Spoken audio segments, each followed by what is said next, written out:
He looked like he was trying not to smile. Were you dancing? Dancing? She echoed. It looked like you were dancing. Oh no. She swallowed guiltily, because even though she wasn't technically lying, it felt as if she were. Of course not. His eyes crinkled slightly at the corners. Pity, then. I would have felt compelled to partner you, and I've never danced in Berkeley Square.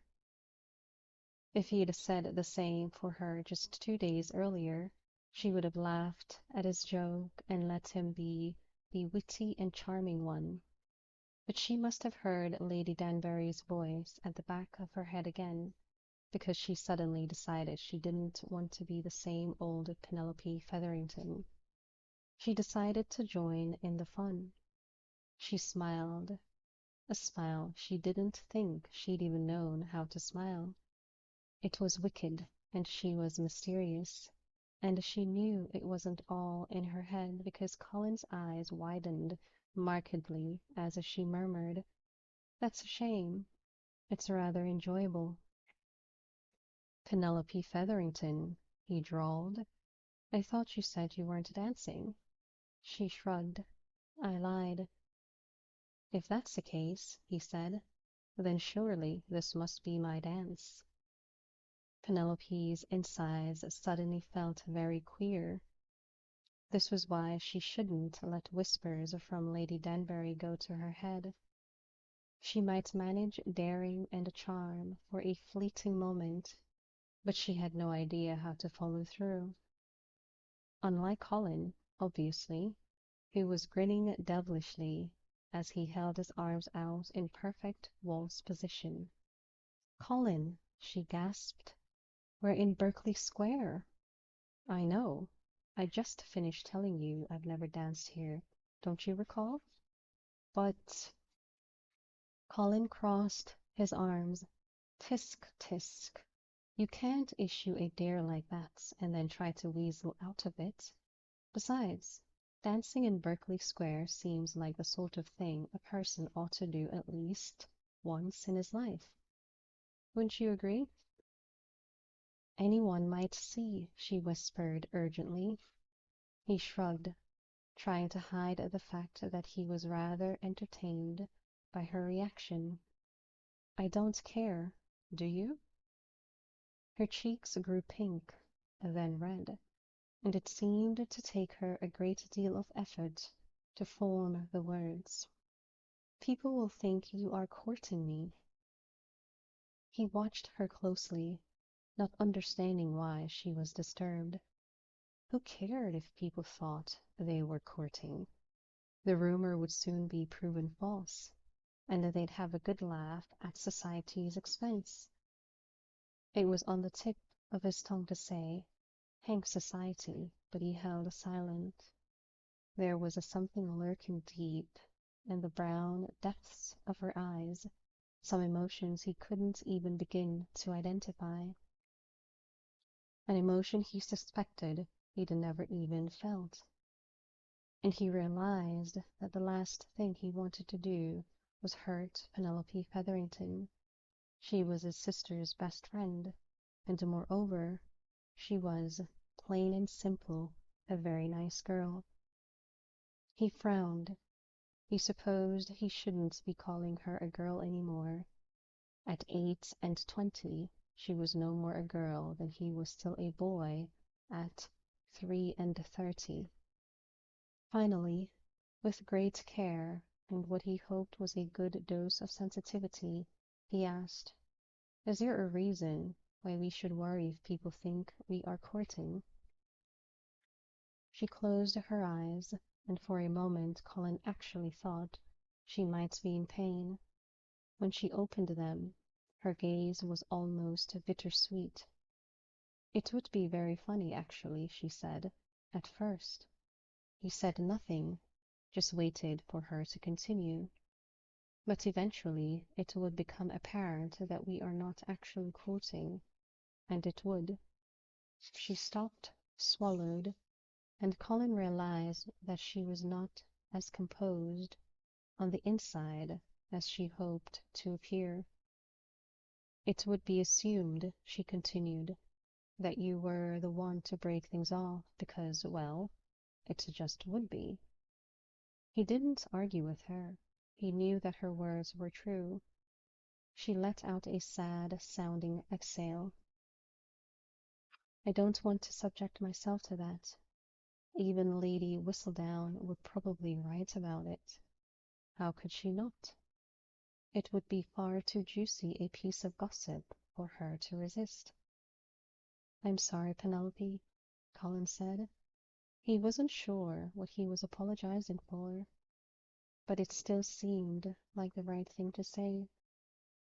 She acknowledged him with a tiny nod. I know I shouldn't care what other people say, but I do. He found himself turning slightly away as he considered her words. Or maybe he was considering the tone of her voice, or maybe both. He'd always thought of himself as somewhat above society, not really outside of it, precisely, since he certainly moved within it, and usually enjoyed himself quite a bit. But he'd always assumed that his happiness did not depend upon the opinions of others. But maybe he wasn't thinking about this the right way. It was easy to assume that you didn't care about the opinions of others when those opinions were consistently favorable. Would he be so quick to dismiss the rest of society if they treated him the way they treated Penelope? She'd never been ostracized, never been made the subject of scandal. She just hadn't been popular.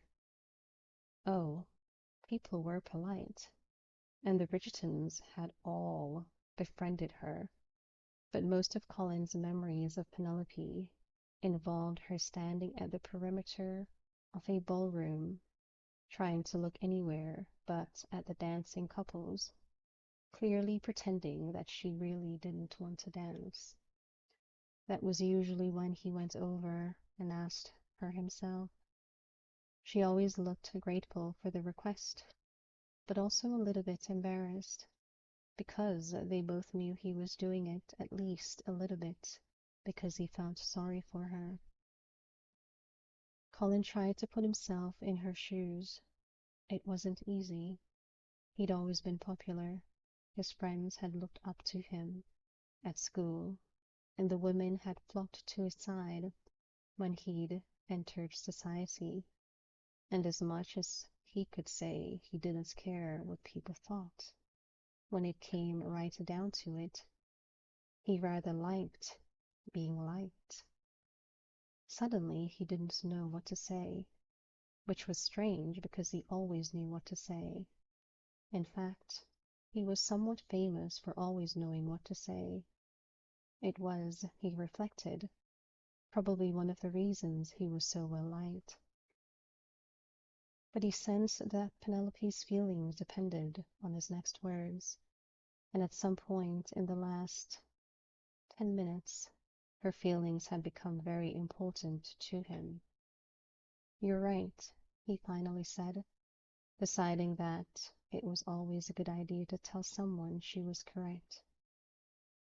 It was very insensitive of me. Perhaps we should start anew? She blinked. I beg your pardon? He waved his hand about, as if the motion could explain everything. Make a fresh start. She looked quite adorably confused, which confused him, since he'd never thought Penelope the least bit adorable. But we've known each other for 12 years, she said. Has it really been that long? He searched his brain, but for the life of him he couldn't recall the event of their first meeting. Never mind that. I meant just for this afternoon, you ninny. She smiled, clearly in spite of herself, and he knew that calling her a ninny had been the exact right thing to do, although, in all truth, He had no idea why. Here we go, he said slowly, drawing his words out with a long flourish of his arm. You were walking across Berkeley Square, and you spy me in the distance. I call out your name, and you reply by saying— Penelope caught her lower lip between her teeth, trying, for some unknown reason, to contain her smile. What magical star had Colin been born under that he always knew what to say? He was the Pied Piper, leaving nothing but happy hearts and smiling faces in his wake. Penelope would have bet money, far more than the £1,000 Lady Danbury had offered up, that she was not the only woman in London desperately in love with the third Bridgerton. He dipped his head to the side, and then righted it in a prompting sort of motion. I would reply, Penelope said slowly. I would reply. Colin waited 2 seconds, then said, Really, any words would do. Penelope had planned to fix a bright grin on her face, but she discovered that the smile on her lips was quite genuine. Colin, she said, trying to sound as if she'd just been surprised by his arrival. What are you doing about? Excellent reply, he said. She shook her finger at him. You're breaking out of character. Yes, yes, of course, apologies. He paused, blinked twice, then said, Here we are. How about this? Much the same as you, I imagine. Heading to number 5 for tea. Penelope found herself falling into the rhythm of the conversation. You sound as if you're just going for a visit. Don't you live there? He grimaced. Hopefully just for the next week. A fortnight at most. I'm trying to find a new place to live. I had to give up the lease on my old set of rooms when I left for Cyprus, and I haven't found a suitable replacement yet. I had a bit of a business down at Piccadilly and thought I'd walk back. In the rain? He shrugged. It wasn't raining when I left earlier this morning, and even now it's just a drizzle. Just a drizzle, Penelope thought. A drizzle that clung to his obscenely long lashes, framing eyes of such perfect green that more than one young lady had been moved to write, extremely bad, poetry about them. Even Penelope, level-headed as she liked to think of herself, had spent many a night in bed, staring at the ceiling and seeing nothing but those eyes. Just drizzle, indeed. Penelope? She snapped to attention. Right, yes. I'm going to your mother's for tea as well. I do so every Monday. Dalton on other days too, she admitted. When there's, nothing interesting occurring at my house. No need to sound so guilty about it. My mother's a lovely woman. If she wants you over for tea, you should go. Penelope had a habit of trying to hear between the lines of people's conversations, and she had a suspicion that Colin was really saying that he didn't blame her if she wanted to escape her own mother from time to time, which somehow, unaccountably, made her feel a little sad. He rocked on his heels for a moment, then said, Well, I shouldn't keep you out here in the rain. She smiled, since they'd been standing outside for at least 15 minutes. Still, if he wanted to continue with the ruse, she would do so as well. I'm the one with the parasol, she pointed out. His lips curved slightly. So you are. But still, I wouldn't be such or much of a gentleman if I didn't steer you toward a more hospitable environment. Speaking of which, he frowned, looking around. Speaking of what? Of being a gentleman, I believe we're supposed to see to the welfare of ladies. And he crossed his arms.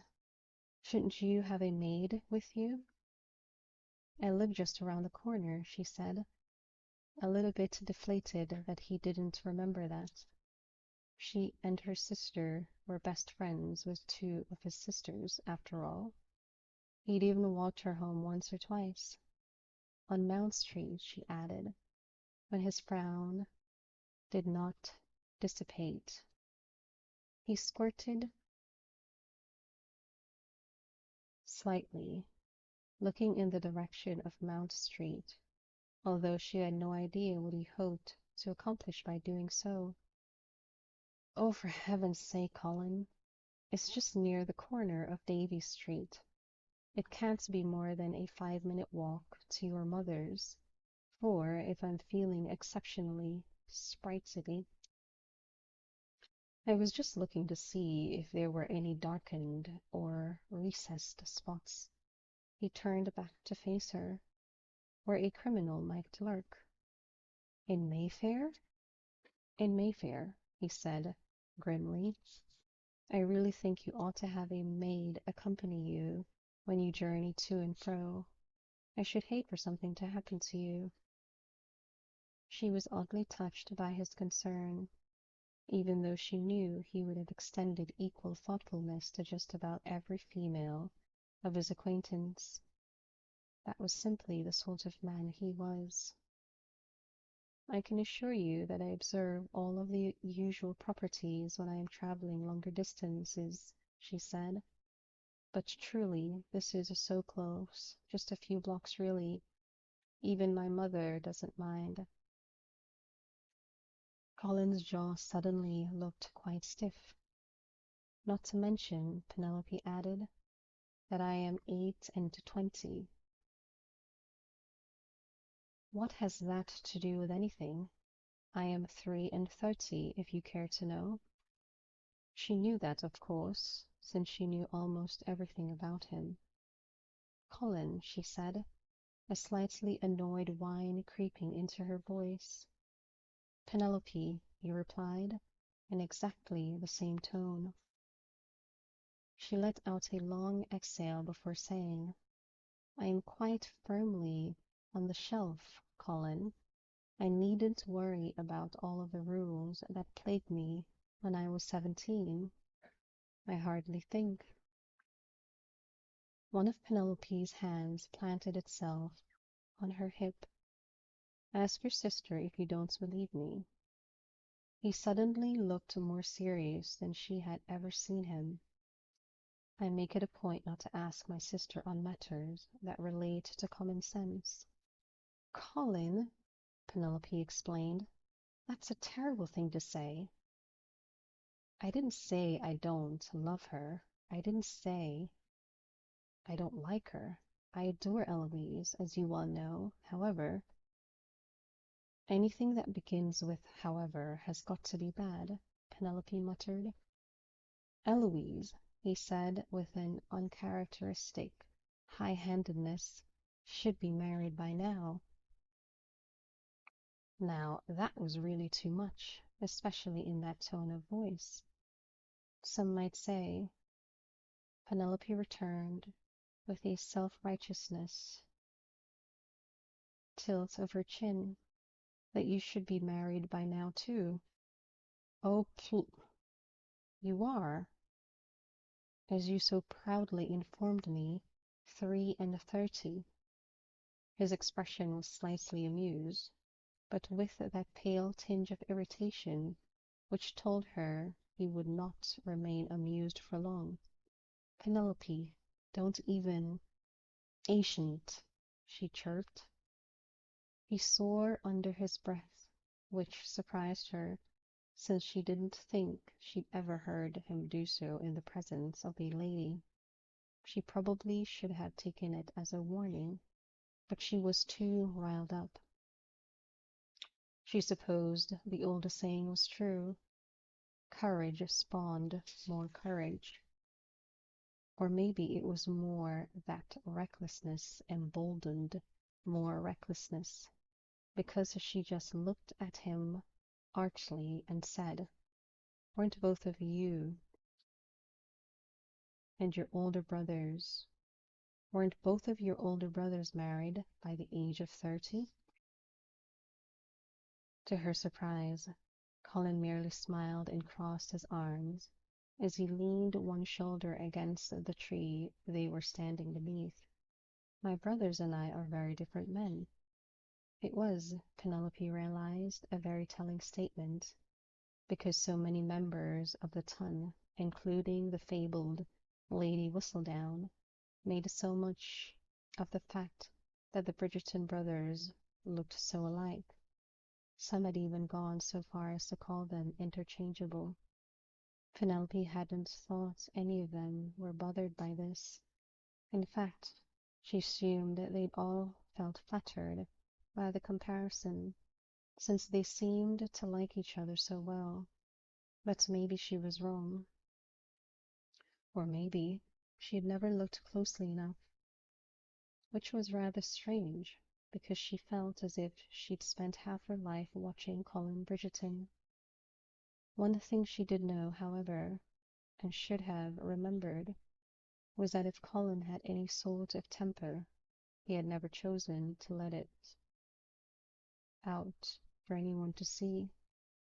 Surely she'd flattered herself when she thought that her little quip about his brothers marrying before they turned 30 might set him off. No, his method of attack was a lazy smile, a well-timed joke. If Colin ever lost his temper— Penelope shook her head slightly, unable even to fathom it. Colin would never lose his temper, at least not in front of her. He'd have to be really, truly, no, profoundly upset to lose his temper. And that kind of fury could only be sparked by someone you really, truly, profoundly cared about. Colin liked her well enough, maybe even better than he liked most people, but he didn't care, not that way. "Perhaps we should just agree to disagree," she finally said. "On what?" She couldn't remember. On what a spinster may or may not do." He seemed amused by her hesitation. "That would probably require that I defer to my younger sister's judgment in some capacity, which would be, as I'm sure you can imagine, very difficult for me. But you don't mind deferring to my judgment?" His smile was lazy and wicked. "Not if you promise not to tell anyone." He didn't mean it, of course, and she knew, he knew, she knew he didn't mean it. But that was his way. Humor and a smile could smooth any path. And blast him, it worked, because she heard herself sighing and felt herself smiling, and before she knew it, she was saying, "Enough! Let us be on our way to your mother's." Colin grinned. "Do you think she'll have biscuits?" Penelope rolled her eyes. "I know she'll have biscuits." "Good," he said, taking off at a lope and half dragging her with him. "I do love my family, but I really just go for the food."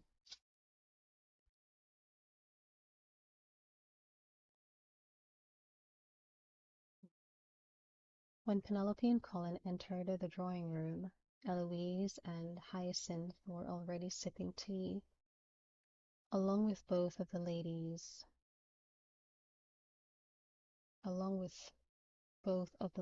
Bridgerton. Violet, the dowager, was seated in front of a tea service, and Kate, her daughter-in-law and the wife of Anthony, the current Viscount, was attempting without much success to control her 2-year-old daughter, Charlotte. "Look who I bumped into in Berkeley Square," Colin said. "Penelope," Lady Bridgerton said with a warm smile. "Do sit down. The tea is still nice and hot, and cook made her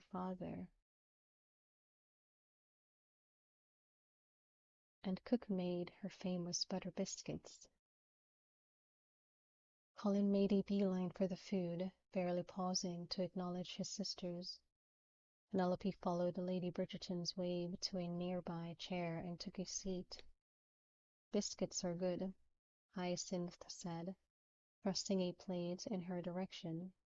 "Hyacinth," Lady Bridgerton said in a vaguely disapproving voice, "do try to speak in complete sentences." Hyacinth looked at her mother with a surprised expression. "Biscuits are good." She cocked her head to the side. Noun, verb, adjective. "Hyacinth." Penelope could see that Lady Bridgerton was trying to look stern, as if she scolded her daughter, and she wasn't quite succeeding. "Noun, verb, adjective," Colin said, wiping a crumb from his grinning face. "Sentence is correct." "If you're barely literate," Kate retorted, reaching for a biscuit. "These are good," she said to Penelope, a sheepish smile crossing her face. "This one's my 4th." "I love you, Colin," Hyacinth said, ignoring Kate completely. "Of course you do," he murmured. "I myself," Eloise said archly, "prefer to place articles before my nouns in my own writings." Hyacinth snorted. "Your writings?" she echoed. "I write many letters," Eloise said with a sniff, "and I keep a journal, which I assure you is a very beneficial habit." "It does keep one disciplined," Penelope put in, taking her cup and saucer from Lady Bridgerton's outstretched hands. "Do you keep a journal?" Kate asked, not really looking at her, since she had just to jump up from her chair to grasp her daughter before the 2-year-old climbed on a side table. "I'm afraid not," Penelope said with a shake of her head. "It requires far too much discipline for me. I don't think it is always necessary to put an article before a noun," Hyacinth persisted, completely unable, as always, to let her side of the argument go. Unfortunately for the rest of the assemblage, Eloise was equally tenacious. "You may leave off the article if you are referring to your noun in a general sense," she said, pursing her lips in a rather supercilious manner. "But in this case, as you were referring to specific biscuits." Penelope wasn't positive, but she thought she heard Lady Bridgerton groan. "Then, specifically," Eloise said with an arch of her brows, "you are incorrect." Hyacinth turned to Penelope. "I am positive she did not use specifically correctly in that last sentence." Penelope reached for another biscuit. "I refuse to enter the conversation." "Coward," Colin murmured. "No, just hungry." Penelope turned to Kate. "These are good." Kate nodded in agreement. "I have heard rumors," she said to Penelope, "that your sister may become betrothed." Penelope blinked in surprise. She hadn't thought that Felicity's connection to Mr. Albansdale was public knowledge. Where have you heard rumors?" "Eloise, of course," Kate said matter-of-factly. She always knows everything. And what I don't know, Eloise said with an easy grin, Hyacinth usually does. It's very convenient. Are you certain that neither one of you is Lady Whistledown? Colin joked. Colin, Lady Bridgerton exclaimed. How could you even think such a thing? He shrugged. They're certainly both smart enough to carry off such a feat. Eloise and Hyacinth beamed. Even Lady Bridgerton couldn't quite dismiss the compliment. Yes, well, she hemmed. Hyacinth is much too young, and Eloise. She looked over at Eloise, who was watching her with a most amused expression. Well, Eloise is not Lady Whistledown, I'm sure of it. Eloise looked at Colin. I'm not a Lady Whistledown. That's too bad, he replied. You'll be filthy rich by now, I imagine.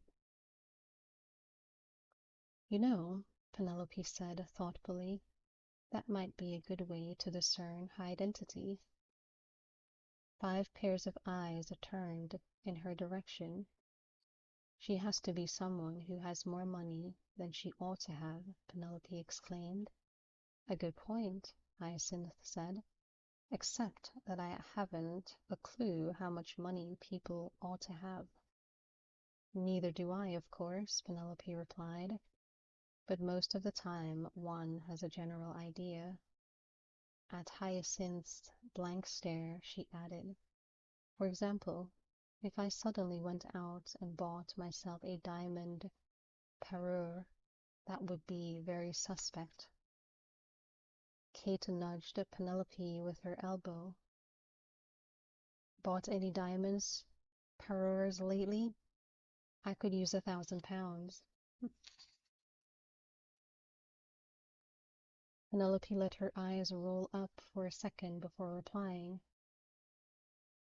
Because as a current Viscountess Bridgerton, Kate most certainly did not need £1,000. I can assure you, she said, I don't own a single diamond, not even a ring. Kate let out an oof of mock disgruntlement. Well, you're no help then. It's not so much the money, Hyacinth announced. It's the glory. Lady Bridgerton coughed on her tea. I'm sorry, Hyacinth, she said, but what did you just say? Think of the accolades one would receive for having finally caught Lady Whistledown. Hyacinth said, it would be glorious. Are you saying, Colin asked, a deceptively bland expression on his face, that you don't care about the money? I would never say that, Hyacinth said with a cheeky grin. It occurred to Penelope that of all the Bridgertons, Hyacinth and Colin were the most alike. It was probably a good thing Colin was so often out of the country. If he and Hyacinth ever joined forces in earnest, they could probably take over the world.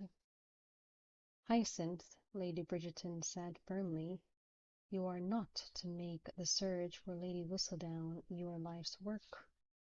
But I'm not saying you cannot ponder the problem and ask a few questions, Lady Bridgerton hastened to add, holding up one hand to ward off further interruptions. Good gracious, I would hope that after nearly 40 years of motherhood, I would know better than to try to stop you when you have your mind quite so set on something, nonsense as it may be. Penelope brought her teacup to her mouth to cover her smile. It's just that you have been known to be rather. Lady Bridgerton delicately cleared her throat, single-minded at times. Mother! Lady Bridgerton continued as if Hyacinth had never spoken. And I don't want you to forget that your primary... focus at this time must be to look for a husband. Hyacinth uttered the word mother again, but this time it was more of a groan than a protest. Penelope stole a glance at Eloise, who had her eyes fixed on the ceiling and was clearly trying not to break out in a grin. Eloise had endured years of relentless matchmaking at her mother's hands, and did not mind in the least that she seemed to have given up and moved on to Hyacinth. In truth, Penelope was surprised that Lady Bridgerton seemed to have finally accepted Heloise's unmarried estate. She had never hidden the fact that her greatest aim in life was to see all 8 of her children happily married, and she'd have succeeded with 4. First, Daphne had married Simon and become the Duchess of Hastings. The following year, Anthony had married Kate. There had been a bit of a lull after that, but both Benedict and Francesca had married within a year of each other, Benedict to Sophie, and Francesca to the Scottish Earl of Kilmartin. Francesca, unfortunately, had been widowed only 2 years after her marriage. She now divided her time between her late husband's family in Scotland and her own in London. When in town, however, she insisted upon living in Kilmartin House instead of at Bridgerton House, or number 5. Penelope didn't blame her. If she were a widow, she'd want to enjoy all of her independence too. Hyacinth generally bore her mother's matchmaking with good humor, since, as she had told Penelope, it wasn't as if she didn't want to get married eventually. Might as well let her mother do all the work, and then she could choose a husband when the right one presented himself. And it was with this good humor that she stood, kissed her mother on the cheek, and dutifully promised that her main focus in life was to look for a husband, all the while directing a cheeky, sneaky smile at her brother and sister. She was barely back in her seat when she said to the crowd at large, "So, do you think she'll get caught?"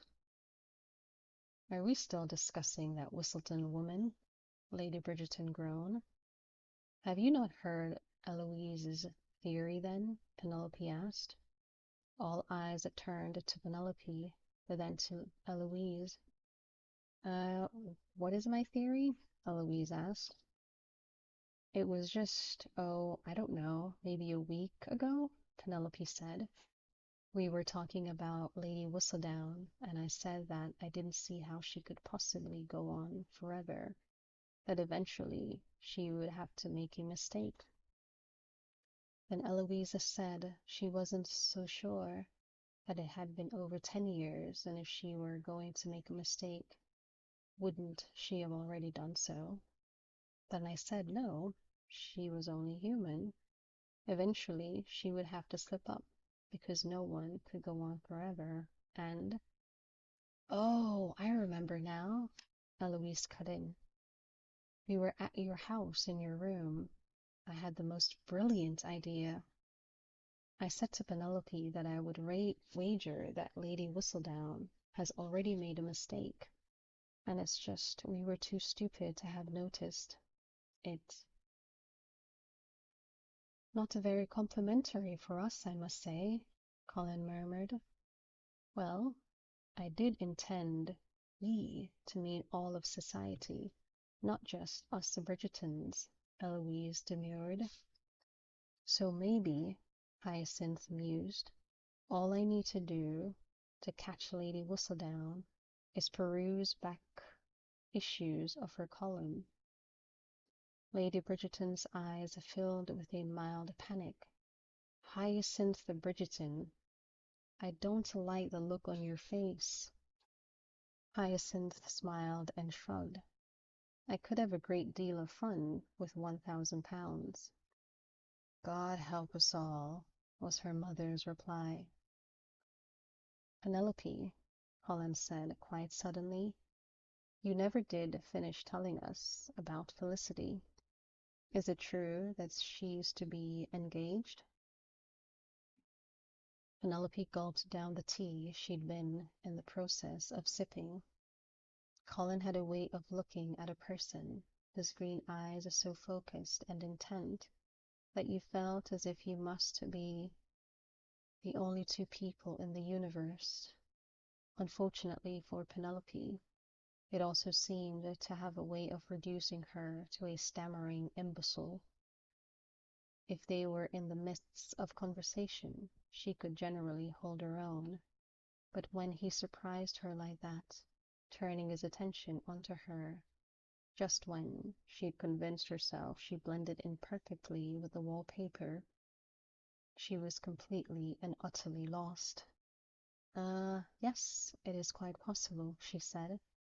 Mr. Albansdale has been hinting at his intentions, but if he does decide to propose, I imagine he will travel to East Anglia to ask my uncle for her hand. Your uncle? Kate asked. My Uncle Geoffrey. He lives in near Norwich. He's our closest male relative, although, truth be told, we don't see him very often, but Mr. Albandale is rather traditional. I don't think he would feel comfortable asking my mother. I hope he asks Felicity as well, Eloise said. I've often thought it foolish that a man asks a woman's father for her hand before he asks her. The father doesn't have to live with him. This attitude, Colin said with an amused smile that was only partly hidden by his teacup, may explain why you are as yet unmarried. Lady Bridgerton gave her son a stern glare and said his nay disapprovingly. Oh, no, mother, Eloise said. I don't mind. I'm perfectly comfortable as an old maid. She gave Colin a rather superior look. I'd much rather be a spinster than be married to a bore, as, she added with a flourish, would Penelope. Startled by Eloise hand-waving rather suddenly in her direction, Penelope straightened her spine and said, yes, of course. But Penelope had a feeling she wasn't quite as firm in her convictions as her friend. Unlike Eloise, she hadn't refused 6 offers of marriage. She hadn't refused any. She hadn't received even one. She told herself that she wouldn't have accepted in any way,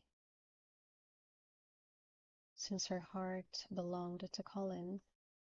But was that really the truth? Or was she just trying to make herself feel better for having such a resounding failure on the marriage mart? If someone asked her to marry him tomorrow, someone perfectly kind and acceptable, whom she might never love, but would in all probability like very well, would she say yes? Probably. And this made her melancholy, because admitting this to herself meant she'd really truly given up hope on Colin. It meant she wasn't as true to her principles as she'd hoped she was. It meant she wasn't willing. It meant she was willing to settle on a less than perfect husband in order to have a home and family of her own. It wasn't anything that hundreds of women didn't do every year, but it was something that she'd never thought she'd do herself. You look very serious all of a sudden, Colin said to her. Penelope jerked out of her musings. Me? Oh, no, no. I just lost myself in my thoughts, that's all.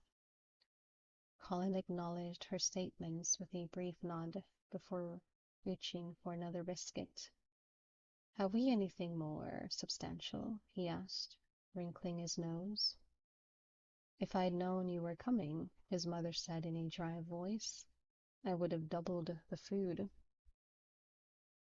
He stood and walked to the bell pull. I'll ring for more. After giving it a yank, he turned back and asked, Did you hear about Penelope's Lady Whistledown theory? No, I haven't, Lady Bridgerton replied. It's very clever, actually, Colin said, stopping to ask a maid for sandwiches before finishing with, She thinks it's Lady Danbury. Ooh. Hyacinth was visibly impressed. That's very cunning, Penelope. Penelope nodded her head to the side in thanks. And it's just the sort of thing Lady Danbury would do, Hyacinth added. The column or the challenge? Kate asked, catching hold of the sash on Charlotte's frock before the little girl could scramble out of reach. Both, Hyacinth said. And, Eloise put in, Penelope told her so, right to her face. Hyacinth's mouth dropped open, and it was obvious to Penelope that she'd just gone up, way up, in Hyacinth's estimation. I should have liked to have seen that, Lady Bridgerton said with a wide, proud smile.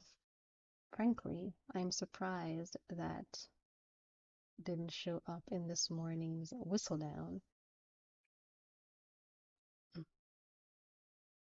I hardly think Lady Whistledown would comment upon individual people's theory as to her identity, Penelope said. Why not? Hyacinth asked. It would be an excellent way for her to set out a few red herrings. For example, she held her hand out towards her sister in a most dramatic pose. Say I thought it was Eloise. It is not Eloise, Lady Bridgerton protested. It's not me, Eloise said with a grin. But, say I thought it was, Hyacinth said in an extremely beleaguered voice, and that I said so publicly. Which you would never do, her mother said sternly. Which I would never do, Hyacinth parroted. But just to be academic, let's just pretend that I did, and say that Eloise really was Lady Whistledown, which she's not, she hastened to add before her mother could interrupt again. Lady Bridgerton held up her hands in silent defeat. What better way to fool the masses, Hyacinth continued, than to make fun of me in her column? Of course, if Lady Whistledown really were Eloise, Penelope mused. She's not, Lady Bridgerton burst out. Penelope couldn't help but laugh. But if she were... You know, Eloise said, now I really wish I were. What a joke you'd be having on us all, Penelope continued. Of course. Then on Wednesday you couldn't run a column making fun of Hyacinth for thinking you are Lady Whistledown, because then we'd all know it's had to be you. Unless it was you, Kate laughed, looking at Penelope. That would be a devious trick. Let me see if I have it straight, Eloise said with a laugh. Penelope is Lady Whistledown, and she's going to run a column on Wednesday making fun of Hyacinth's theory that I am Lady Whistledown, just to trick you into thinking that I really am Lady Whistledown because Hyacinth suggested. that that would be a cunning ruse. I am utterly lost, Colin said to no one in particular. Unless Colin were really Lady Whistledown, Hyacinth said with a devilish gleam in her eye. Stop, Lady Bridgerton said. I beg you. But then everyone was laughing too hard for Hyacinth to continue anyway. The possibilities are endless, Hyacinth said, wiping a tear from her eye. Perhaps we should all simply look to the left, Colin suggested as he sat back down. Who knows, that person may very well be our infamous Lady Whistledown. Everyone looked left, with the exception of Heloise, who looked right to Colin. Were you trying to tell me something? She asked, with an amused smile. When you sat down to my right. Not at all, he murmured, reaching for the biscuit plate and then stopping when he remembered it was empty. But he didn't quite meet Eloise's eyes when he said so. If anyone other than Penelope had noticed his evasiveness, they were unable to question him on it, because that was when the sandwiches arrived and he was useless for conversation after that.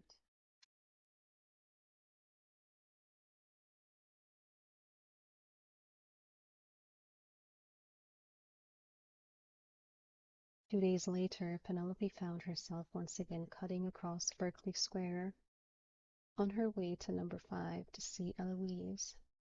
This time, however, it was late morning, and it was sunny, and she did not bump into Colin along the way. Penelope wasn't sure if that was a bad thing or not.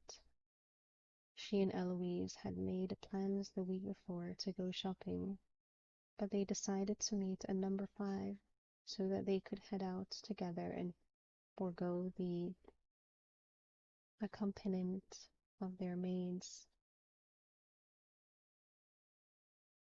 It was a perfect sort of day, far more like June than April, and Penelope was looking forward to the short walk up to Oxford Street. But when she arrived at Eloise's house, she was met with a puzzled expression on the butler's face. Miss Featherington, he said, blinking several times in rapid succession before locating a few more words. I don't believe Miss Eloise is here at present. Penelope's lips parted in surprise.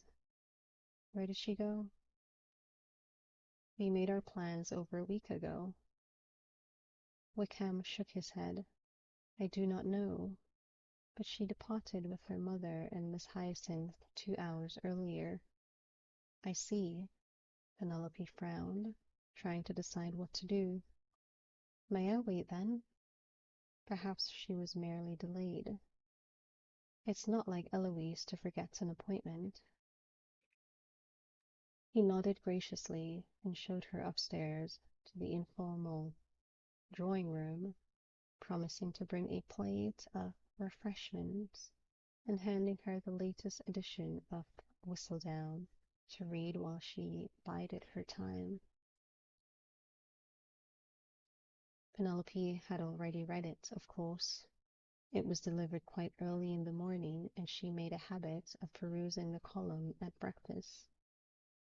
With so little to occupy her mind, she wandered over to the window and peered out over the Mayfair streetscape. But there wasn't much new to see. It was the same buildings she'd seen 1,000 times before, even the same people walking along the street. Maybe it was because she was pondering the sameness of her life that she noticed the one object new to her vista, a bound book lying open on the table. Even from several feet away she could see that it was filled not with the printed word, but rather with neat handwritten lines. She inched toward it and glanced down without actually touching the pages. It appeared to be a journal of sorts, and in the middle of the right-hand side there was a heading that was set apart from the rest of the text by a bit of space above and below.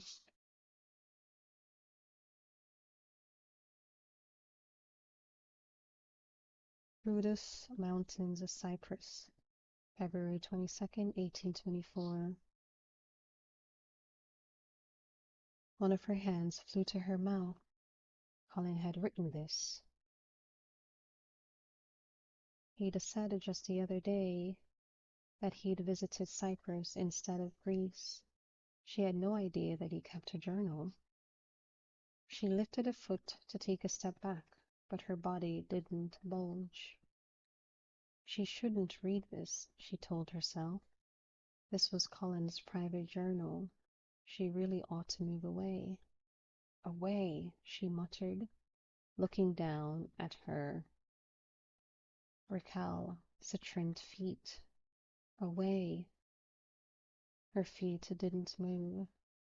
But maybe she wasn't quite so in the wrong. After all, was she really invading his privacy if she read only what she could see without turning a page? He had left it lying open on the table for all the world to see. But then again, Colin had every reason to think that no one would stumble across his journal if he dashed out for a few moments. Presumably, he was aware that his mother and sisters had departed for the morning.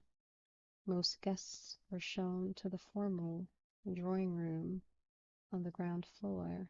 As far as Penelope knew, she and Felicity were the only non-Bridgerton who were taken straight up to the informal drawing-room.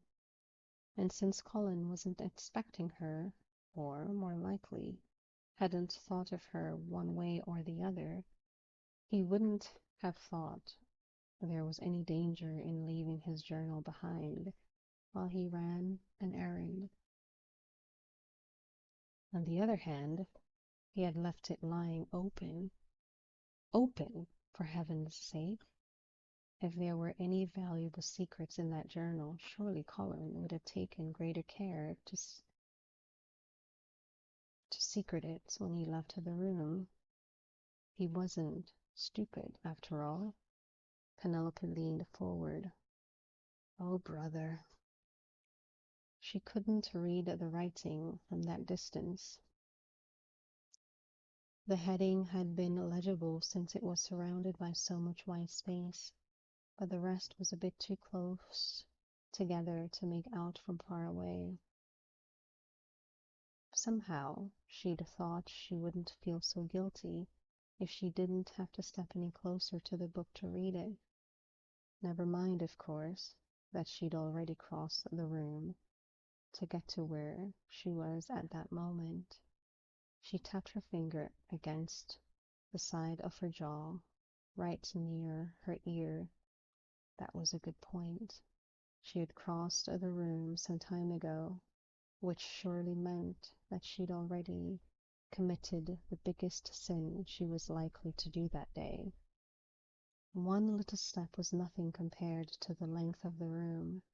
She inched forward, decided that only counted as half a step, then inched forward again and looked down, beginning her reading right in the middle of a sentence. In England, here the sand ripples between tan and white, and the consistency is so fine that it slides over a barefoot like a whisper of silk. The water is a blue unimaginable in England, aquamarine with the glint of the sun, deep cobalt where the clouds take the sky, and it is warm, surprisingly, astoundingly warm, like a bath that was heated perhaps a half an hour earlier. The waves were gentle, and they lapped up on the shore with a soft rush of foam, tickling the skin and turning the perfect sand into a squished light that slips and slides along the toes until another wave arrives to clean up the mess. It is easy to see why this is said to be the birthplace of Aphrodite.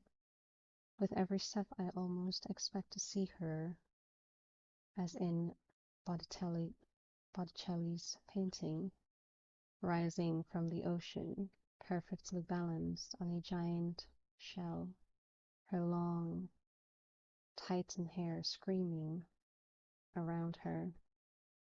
If ever a perfect woman was born, surely this would be the place. I am in paradise. And yet, with every warm breeze and cloudless sky, I am reminded that this is not my home, that I was born to live my life somewhere else. This does not quell the desire, no, the compulsion to travel, to see, to meet. But it does feed a strange longing to touch a dew-dampened lawn, or feel a cool mist on one's face, or even to remember the joy of a perfect day after a week of rain. The people here can't know that joy. Their days are always perfect. Can one appreciate perfection when it is a constant in one's life?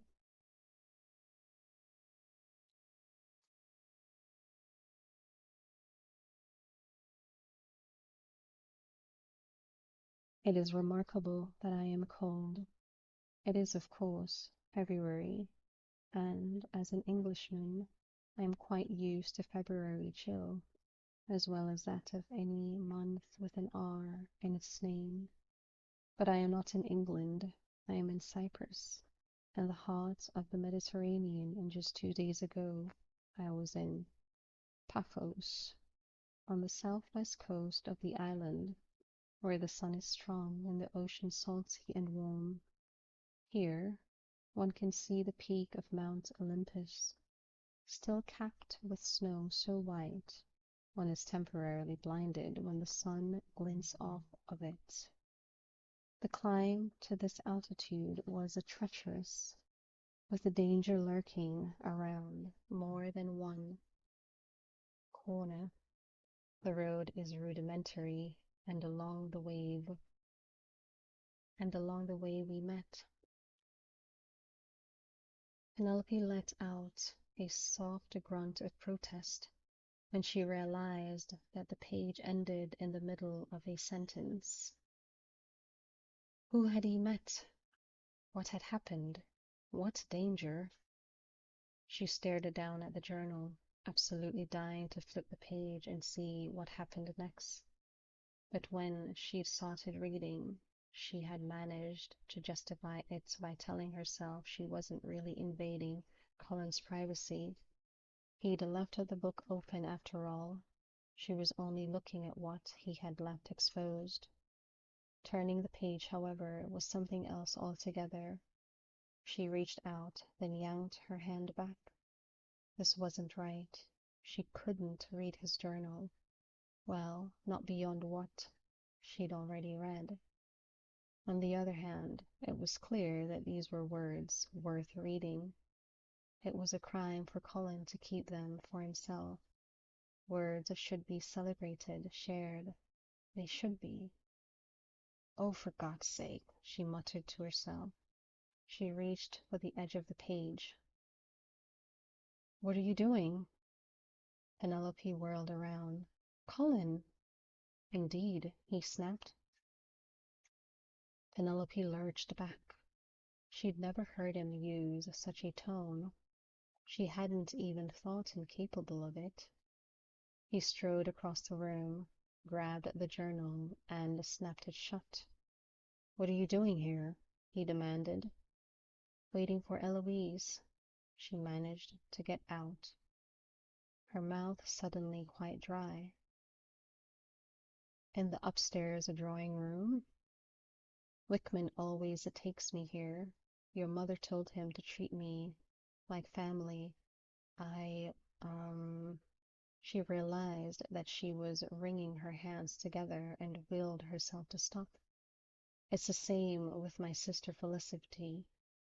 Because she and Hyacinth are such good friends. I'm sorry, I thought you knew. He threw the leather-bound book carelessly onto a nearby chair and crossed his arms. And do you make a habit of reading the personal letters of others? No, of course not, but it was open and— She gulped, recognizing how awful the excuse sounded the second the words left her lips. It's a public room, she mumbled, somehow feeling like she had to finish her defense. Maybe you should have taken it with you.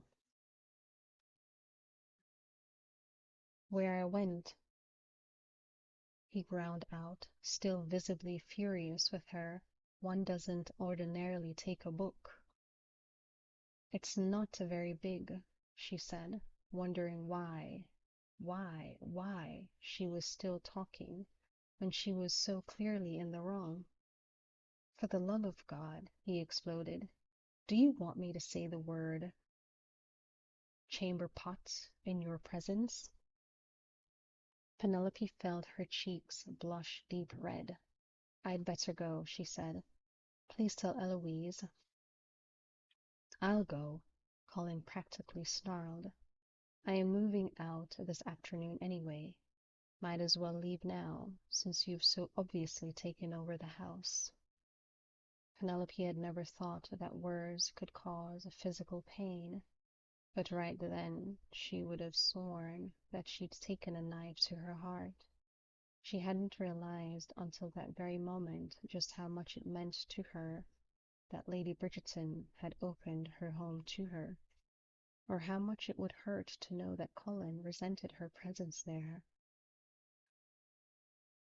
Why do you have to make it so difficult to apologize? She burst out, dogging his heels as he crossed the room to gather the rest of his things.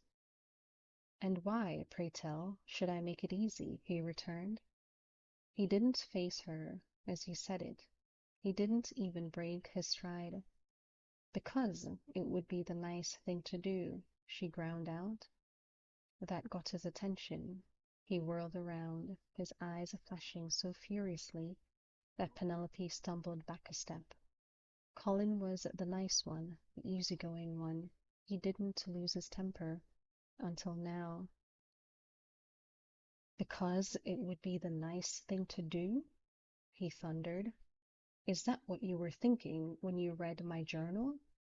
That it would be a nice thing to read someone's private papers? No, Colin, There's nothing you can say, he said, jabbing her in the shoulder with his index finger. Colin, you— He turned around to gather his belongings, rudely giving her his back while he spoke. Not a thing that could justify your behavior. No, of course not, but— Oh! Penelope felt the blood drain from her face. Colin's yell was one of real pain. His name escaped her lips in a panicked whisper, and she rushed to his side. What's— Oh, my heavens! Blood was gushing from a wound on the palm of his hand. Never terribly articulate in a crisis, Penelope managed to say, Oh, the carpet!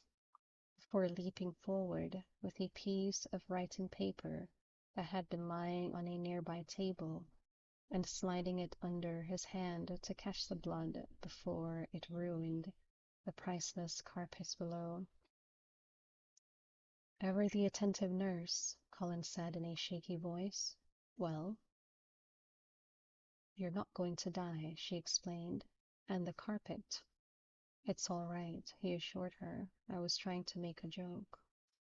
Penelope looked up at his face. Tight white lines were etched in the skin around his mouth, and he looked very pale. I think you'd better sit down, she said. He nodded grimly and sat into a chair. Penelope's stomach did a rather seasickish sway. She'd never been terribly good with blood. Maybe I'd better sit down too, she mumbled, sinking onto the low table opposite him. Are you going to be all right? He asked. She nodded, swallowing against a tiny wave of nausea. We need to find something to wrap this, she said, grimacing as she looked down at the ridiculous setup below. The paper wasn't absorbent, and the blood was rolling precariously along its surface when Penelope desperately trying to keep it from dripping over the side.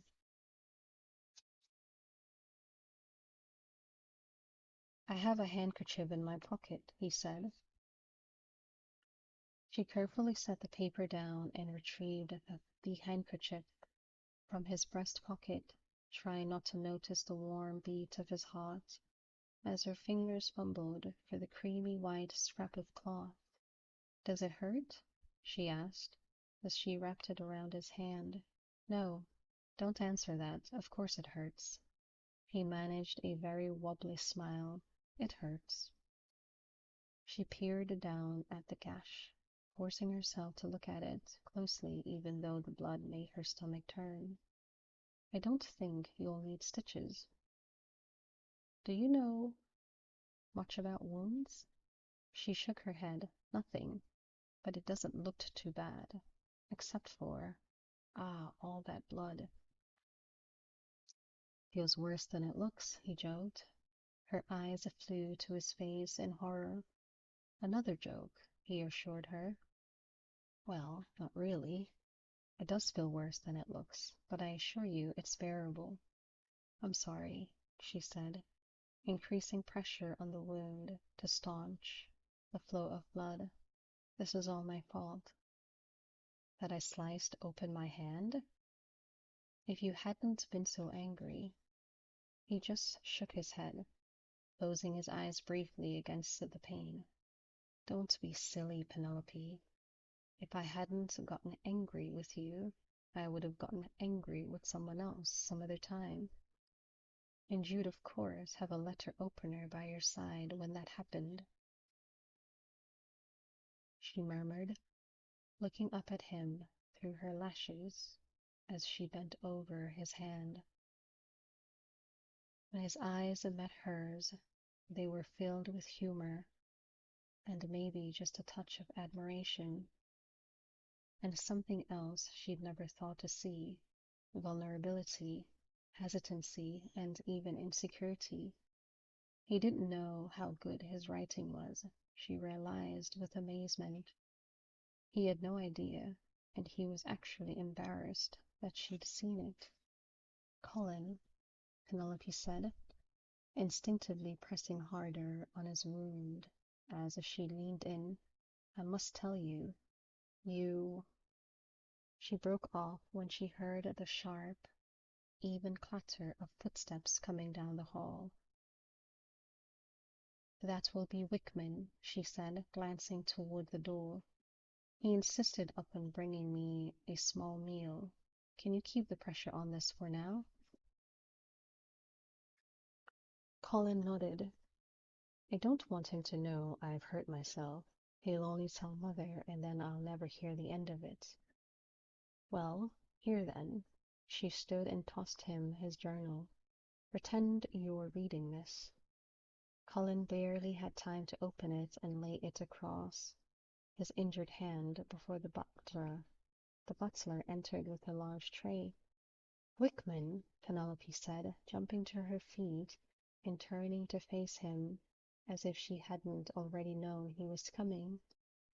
As usual, you brought far more than I could possibly eat. Luckily, Mr. Bridgerton has been keeping me company. I'm certain that with his help, I'll be able to do justice to your meal. Wickman nodded and removed the covers from the serving dishes. It was a cold repast, pieces of meat, cheese, and fruit, accompanied by a tall pitcher of lemonade.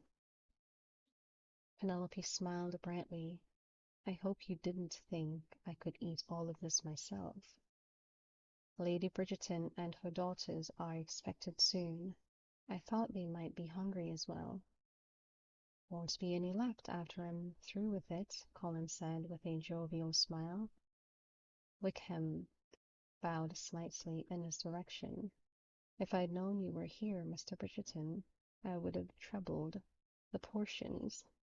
Would you like me to fix you a plate? No, no, Colin said, waving his uninjured hand.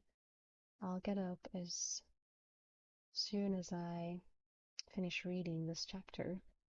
The butler said, let me know if you require further assistance, and exited the room. Ah, Colin groaned, the moment he heard Wickman's steps disappear down the hall. Damn, dash, it hurts. Penelope plucked a napkin off the tray. Here, let's replace that handkerchief. She peeled it away from his skin, keeping her eyes on the cloth rather than the wound. For some reason that didn't seem to bother her stomach quite as much.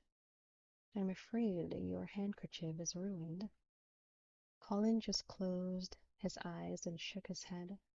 Penelope was smart enough to interpret the action to mean, I don't care.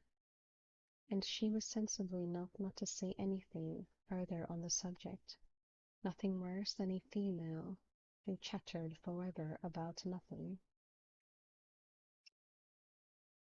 He'd always liked Penelope, but how was it he'd never realized how intelligent she was up until now? Oh, he supposed if someone had asked him, he would have said she was bright, but he'd certainly never taken the time to think about it. It was becoming clear to him, however, that she was very intelligent indeed, and he thought he remembered his sister once telling him that she was an avid reader, and probably a discriminating one as well. I think the bleeding is slowing down, she was saying, as she wrapped the fresh napkin around his hand. In fact, I'm sure it is, if only because I don't feel quite so sick every time I look at the wound. He wished that she hadn't read his journal, but now that she had.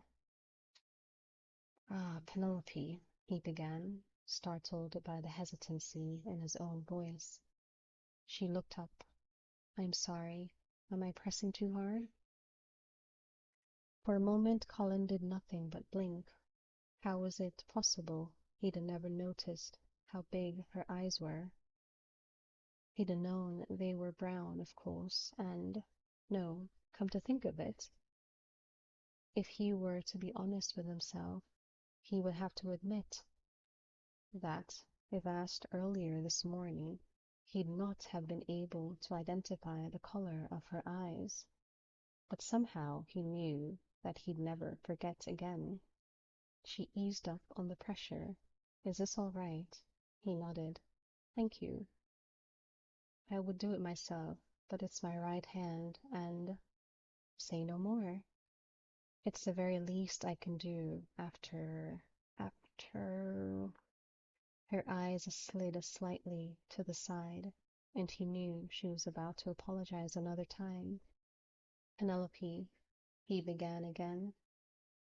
No, wait, she cried out, her dark eyes flashing with him. Could it be passion? Certainly not the brand of passion with which he was most familiar, but there were other sorts, weren't there? Passion for learning, passion for literature? I must tell you this, she said urgently. I know it was unforgivably intrusive of me to look at your journal. I was just bored and waiting, and I had nothing to do, and then I saw the book and I was curious. He opened his mouth to interrupt her, to tell her that what was done, but the words were rushing from her mouth, and he found himself oddly compelled to listen. I should have stepped away the moment I realized what it was, she continued, but as soon as I read one sentence, I had to read another. Colin, it was wonderful. It was just like I was there. I could feel the water. I knew exactly the temperature. It was so clever of you to describe it the way you did. Everyone knows exactly what a bath feels like half an hour after it has been filled. For a moment, Colin could do nothing but stare at her. He'd never seen Penelope quite so animated, and it was strange and good, really, that all that excitement was over his journal. You you liked it? He finally asked. Liked it? Colin, I loved it. Ooh! In her excitement, she'd started squeezing his hand a bit too hard. Oh, sorry, she said perfunctorily. Colin, I really must know. What was the danger? I couldn't bear to be left hanging like that. It was nothing, he said modestly. The page you read really wasn't a very exciting passage. No, it was mostly description, she agreed, but the description was very compelling and evocative. I could see everything, but it wasn't. Oh dear, how do I explain this? Colin discovered that he was very impatient for her to figure out what she was trying to say. Sometimes, she finally continued, when one reads a passage of description, it's rather, oh, I don't know, detached, clinical even. You brought the island to life. Other people might call the water warm, but you related it to something we all know and understand. It's made me feel as if I were dipping my toe in right alongside you. Colin smiled, ridiculously pleased by her praise. Oh, and I don't want to forget. There was another brilliant thing I wanted to mention. Now he knew he must be grinning like an idiot. Brilliant, brilliant, brilliant. What a good word. Penelope leaned in slightly as she said, you also showed the reader how you relate to the scene and how it affects you. It becomes more than mere description because we see how you react to it. Colin knew he was fishing for compliments, but he didn't much care as he asked, what do you mean? Well, if you look at, may I see the journal to refresh my memory? Of course, he murmured, handing it to her. Wait, let me find the correct page again. Once he had done so, she scanned his lines until she found the section she was looking for. Here we are. Look at this part about how you are reminded that England is your own. It's funny how travel can do that to a person. Do what to a person? She asked, her eyes wide with interest. Make one appreciate home, he said softly. Her eyes met his, and they were serious, inquisitive. And yet, you still like to go away? He nodded. I can't help it. It's like a disease. She laughed, and it sounded unexpectedly musical. Don't be ridiculous, she said. A disease is harmful. It's clear that your travels feed your soul. She looked down to his hand, carefully peeling the napkin back to inspect his wound. It's almost better, she said. Almost, he agreed. In truth, he suspected the bleeding had stopped altogether, but he was reluctant to let the conversation end, and he knew that the moment she was done caring for him, she would go. He didn't think she wanted to go, but he somehow knew that she would. She'd think it was a proper thing to do, and she'd probably also think it was what he wanted. Nothing, he was surprised to realize, could be farther from the truth, and nothing could have scared him more.